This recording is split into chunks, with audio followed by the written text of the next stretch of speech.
না, তা তো অবশ্যই। ইনিংসটা আরেকটু বড় করা যেত। হ্যাঁ, আমরা একটা ভালো পজিশনে ছিলাম। বাট ওইখান থেকে একটু হয়তোবা আমরা একটু পিছিয়ে আসি। তাও আলহামদুলিল্লাহ যা হইছে, ইনশাআল্লাহ হয়তোবা কালকের দিন আছে। তো ব্যাটসম্যান মিরাজও আছে। আশা করি একটা ভালো পার্টনারশিপ হইলে ইনশাআল্লাহ আমরা খুব আগায় থাকব। না, এটা অবশ্যই তো মানে রানের জন্যই তো খেলাটা। আমার সবসময় ইচ্ছা থাকে বড় রান করার। তো এখানেও ইচ্ছা ছিল যাতে চান্স আসে তো বড় একটা স্কোর করার। তো আলহামদুলিল্লাহ আমি চেষ্টা করছি যতটুকু মানে আমি টিমের জন্য দিতে পারি, তো আলহামদুলিল্লাহ। না, তেমন কোনো কিছু চেঞ্জ করিনি। তো আমরা আমাদের প্ল্যানেই ছিলাম। তো হয়তোবা অনেকদিন হয়তো ছিল না, বাট ইনশাল্লাহ সামনে যেরকম প্ল্যানে বা যেরকম আমরা ব্যাটিং করতেছি ইনশাল্লাহ আস্তে আস্তে ভালোর দিকে যাবো ইনশাল্লাহ। না, তা তো অবশ্যই। উনি অনেক এক্সপিরিয়েন্স, অনেক সিনিয়র প্লেয়ার। ওনার মানে আমাদের তো দেখছি উনি সবসময় রান করে থাকেন। তো অবশ্যই আজকে যেরকম স্টার্টটা করেছিল খুব ভালো দিকে ছিল, ভালো লাগতেছিল। আনফর্চুনেট উনি আউট হয়ে যায়। তো ইনশাল্লাহ নেক্সট ইনিংস বা সামনে আরও খেলা আছে, অবশ্যই ভালো। না, তা তো অবশ্যই। হয়তো বা লেট, বাট সামনে তো আরও অবশ্য টাইম আছে। ইনশাল্লাহ কামব্যাক করে ফেলবো ইনশাল্লাহ। না, এমন কোনো আক্ষেপ নাই। এখন তো অবশ্য আপনার এমনিও গরম, তারপরে আপনার অবশ্যই ওয়ার্কিং ডে, হয়তোবা মানুষ এর জন্যই আসা হয় না। তো এমন কোনো নেই। আমি তো টিমের জন্য খেলছি বা দলের জন্য যতটুকু পারার আমি করছি, এতে কোনো আক্ষেপ নেই। না, তা তো অবশ্যই। খেলা তো হয়তোবা দর্শকরা মাঠেও এসে দেখে, অনেকে টিভিতে দেখে, সব দিকে। তা তো অবশ্যই যারা দেখছে তাদেরকে মানে বড় ধন্যবাদ। না, এমন কোনো মানে চিন্তা নিয়ে মাঠে ব্যাটিং করি না।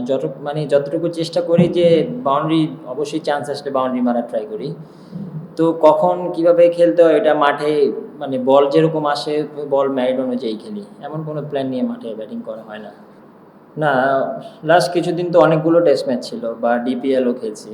তো আশা করি সামনে অনেক টেস্ট ম্যাচ আছে বা সামনে এই টিমেরও খেলা আছে।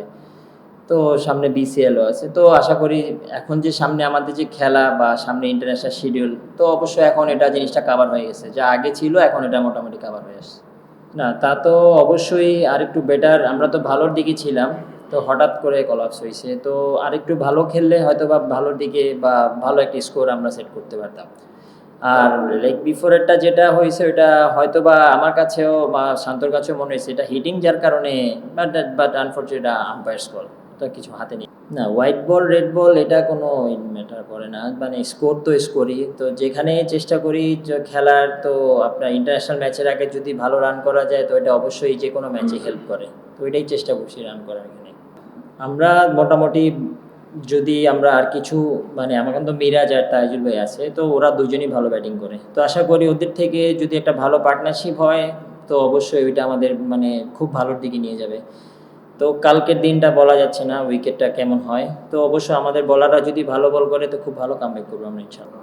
না, এখন পর্যন্ত গতকালকে আর আজকে আমার কাছে সেমই মনে হয়েছে। তো 3 দিনের দিন থেকে অবশ্য উইকেটে হয়তো বা হেল্প আসতে পারে বলারদের। তো আশা থাকবে যে ওইভাবেই আমাদের বলারদের প্ল্যান যদি হয় তো ভালো হবে ইনশাআল্লাহ। না, ওপেনিং পেয়ার আলহামদুলিল্লাহ আমাদের ভালোর দিকে ছিল। আর আমি তো মানে এরকম কিছু মনে হয়নি যে বিজয় ভাই স্ট্রাগল করতেছে। উনি খুব সুন্দর ব্যাটিং প্রথম দিকেই করতেছিল। তো সুন্দর ব্যাটে কানেক্ট করতেছিল। আনফর্চুনেট উনি আউট হয়ে গেছে। ইনশাল্লাহ এটা তো আর মানে আশা করি তো অবশ্যই আমাদের যে মানে মিরাজ আর তাইজুল ভাই আছে, তো অবশ্যই যদি ওরা ভালো একটা পার্টনারশিপ দেয়, যদি 100+ হয় তো আমাদের জন্য খুব ভালো হবে। আমাদের মানে খেলা যেরকম আমরা মানে ভালোর দিকে ছিলাম, তো আমার কাছে মনে হয় 3টা উইকেট একটু বেশি হয়ে গেছে। বা আমরা হয়তো বা যদি ওই উইকেটগুলো না হইতো তাহলে অবশ্যই আমরা 100 রান প্লাস লিডে থাকতাম। তো আল্লাহ ভরসা, কালকে ইনশাল্লাহ দেখা যাবে কি